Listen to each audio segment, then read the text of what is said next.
Welcome back to Where You Live with Gene and Tony. Great to have you with us. We're broadcasting from the Concierge Landscape Studios. We're brought to you by Extreme Exteriors and American Family Insurance, the Kim Bennett Agency. And during the break, the only quote that comes to my mind is, "I've got a lot of splaining to you to do, Lucy." I made Gene explain this whole situation again because I could not wrap my head around what the legislators are doing in and I can tell you, no help to the writers of this article. No, they did not help at all. The article is not clear. Not at all. And so... well, there's a huge contradiction in the article. Yes. And so let's see if we can explain these things to our listeners here, too. In Connecticut, the big issue is there has been a belief over the last few years that in a homeowners association, you can't just have the representatives, the board members, approve a budget and move forward. That's what we do here in Minnesota, and folks, we like it that way. It works. That's right, because things happen, things get done. If you don't like what the board member does, you don't elect him. That's right. You do that at the state level. You do it at the federal level. It's consistent. It's the democratic process. Yes. And so, the democratic republic. That's right. That's right. Process that we have here. But what took place is in Connecticut now, that was the way things were years ago. Okay. But because people said, we're hearing complaints that homeowners are being left out and are... Things are done in secret. We hear it all the time, They're raising the dues without our permission. We don't have any say in whether the board raises our dues. So now they come up with the idea, they say, okay, they first come out with everybody in the association has got to be able to give their 2 cents worth in order to get a budget approved. Yeah. Talk about how difficult that would be. Yeah. So what CAI did and others in the industry back in 2009, this article does not mention that. Yeah. But Kim McLean, the chapter executive director of CAI Connecticut, did. Yeah. She said, if we were going to have it that way, and that's not what we wanted. But that's what they got. That's what we got. We said we want to go with the understanding that most people don't show up to a meeting. Why? Because we think they're happy, satisfied with the way things with are the operating. direction things are.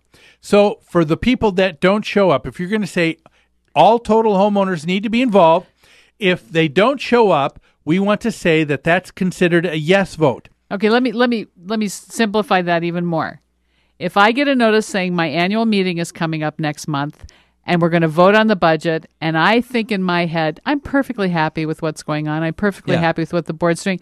I'm just not going to go to the annual meeting because I don't care what they decide. And we have a proposed 10% increase or that's 5% okay with increase. me. I'm not going to go to the meeting. Exactly. And is that an assumption you could make?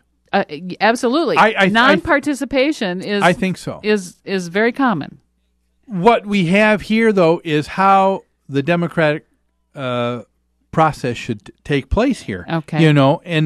And so they said, and so that's why I was referring to it as an opt-in, opt-out.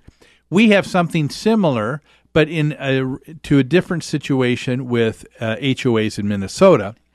If you're going to change the governing documents of an association, it says that you need a majority, usually a supermajority of all members. Of all members and all mortgage companies. All mortgagees, right?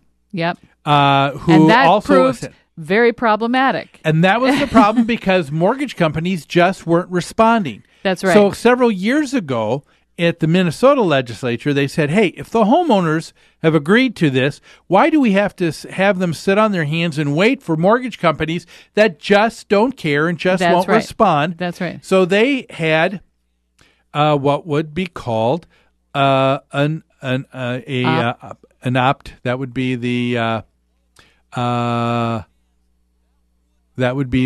opt-out policy. Okay, they were considered. If they didn't hear back from the mortgage company, it was considered a yes vote To pass whatever was up. To change the governing documents. Okay. So Connecticut and CAI there said, if we've got to have it this way, that's the way we want it. We want it that way. If we have to have the homeowners agree to a budget or disagree to a budget, we want those who don't show up to be counted as a yes vote. Yeah. Now, the state representative, Mr. O'Neill, said, that's not democratic. What you need to do is you need to have a meeting, and those that show up at the meeting to vote, whatever that majority is, that's what you should go with. And he said that's more democratic. But the reality is the people who show up at the meeting are the people who are discontented, who are unhappy with the proposal. So it's mostly nay voters. So then the whole vote gets skewed that direction by a smaller number of members. And so the issue here is, but we still have that issue, even though we have things done differently here in Minnesota. We still have that same issue to some extent, in that because you can't mobilize a majority of the people who are saying, I'm okay with things, there are times you can't move forward. That's right. And you know what? My answer is there's no simple answer that's going to take care of that. That's absolutely true. I'm laughing because that's so true. People have to care and get involved in their governance, in their government. Right. And you cannot force them to do that from the outside. You can't force people to care.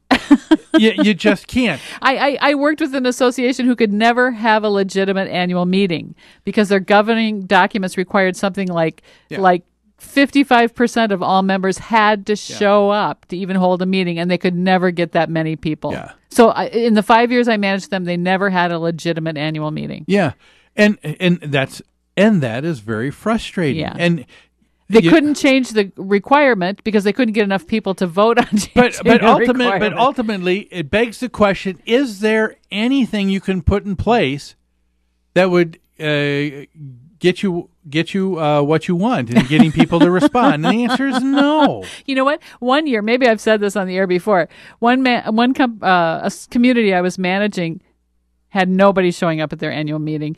And so I suggested, and they decided to do this. In their agenda and their notice for the annual meeting, they stated that the board was considering banning all parking on the property.